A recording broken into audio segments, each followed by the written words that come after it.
Hey everyone, Tom here. I hope this video finds you well and not in the path of a giant storm like we recently were. We just went through a big storm. It turned out not to be as bad as we thought it was going to be, no damage, but that got us thinking a little bit about heavy weather preparations for when you're in an RV. Motorhomes are not a good place to be in severe weather, and for the rest of this video I'm going to play images of RVs in bad weather up here, including this one, which is a RV that we came across in North Dakota that had been tossed by a tornado shortly before we got there. Not pretty. We live full-time in our RV, so we think about this quite a bit. We watch the weather a lot, and you really need to think about it because you're frequently going to be in an area that you are unfamiliar with, and it's a good idea to understand different things you can do so that you can stay safe if heavy weather comes your way. The first and most important thing you need to think about when heavy weather is coming your way is that you yourself are responsible for your safety. Use common sense, don't take chances, and don't wait till it's too late. Now that we're taking responsibility for ourselves, we need to do something about it. So what we do when heavy weather's coming our way is the first thing we do is we start preparing for boondocking. If you're in a motorhome, your home's on wheels and you're capable of being off-grid, so prepare for it because there's a chance that you're not going to have water, you're not going to have electric, etc. Fill your water tank. Empty your tanks if you're not hooked up. Go somewhere, empty them. Make sure you have fuel for your generator. Make sure you have fuel for your vehicle. Also go out and get food. Be prepared to be off-grid for a couple weeks. If really bad weather comes through, it could definitely damage the utilities. If it's heavy weather like a hurricane or a big thunderstorm, there's some different things you can do. Take a look at the surroundings around you. You're probably unfamiliar with them. Look at the trees around you. Do they look threatening? Do they have branches that could fall on you? If so, maybe you should move.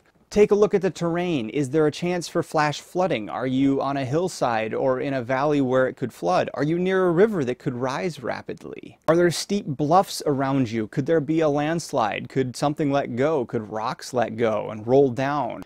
These are all things to consider and look at, and if any of them don't feel comfortable, move. As I said earlier, the beauty of an RV is that you are mobile, so if you're not in a safe spot, you should move. Now, if winds are already up and such, don't try driving in high winds. Motorhomes are very good at going down the highway at 80 miles an hour, and that's something to consider. If high winds are coming, close up the slides, point yourself into the wind. You should be good for 80-mile-an-hour winds as long as you're into it. It's kind of a pain, but we've done it a couple times. We have closed up our slides and pointed into the wind because we were uncomfortable with the situation.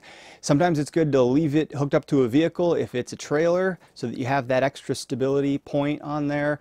And some people like to pull up their jacks as well so that it can rock on the suspension without doing any extra stress or damage to the frame. But the side loads, RVs 30 to 50 mile an hour winds can do damage or even tip over RVs. So you need to consider that, especially when driving. Don't chance it. You're also going to want to have an emergency plan in case things do turn for the worst. Think about things like shelter. If a tornado is bearing down on you, you want to get to a structure that is solid. Motorhomes and mobile homes are extremely dangerous in tornadoes and high winds. They provide almost no protection as they can easily get tossed.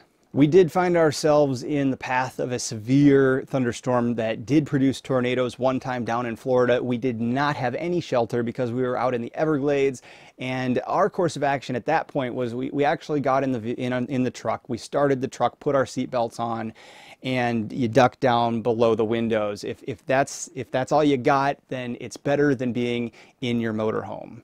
Especially if you're way off grid, you also might want to consider communications. Cell phone communications might not work, so it might be a good idea to have radio communications if there's a chance that you might get stranded. Also, make sure you have an exit strategy. If possible, multiple exit strategies. Your roads may be blocked, may be washed out, so know the roads around you so that you know different ways to get out if needed. Above all, use common sense.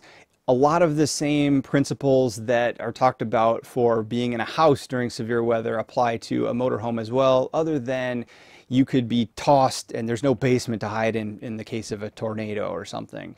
But don't drive through deep water. There's a chance you could get swept away. Just use common sense and don't take chances. We hope you never find yourself in the way of a dangerous storm, but if you do, think about these things, be smart, and stay safe. Thanks for watching. My wife and I are the Mortons on the Move. We live in our RV and travel the US right now. We like to share information like this about living in RVs. Take a look at our website, mortonsonthemove.com, for more information, tips, and tricks about RVing.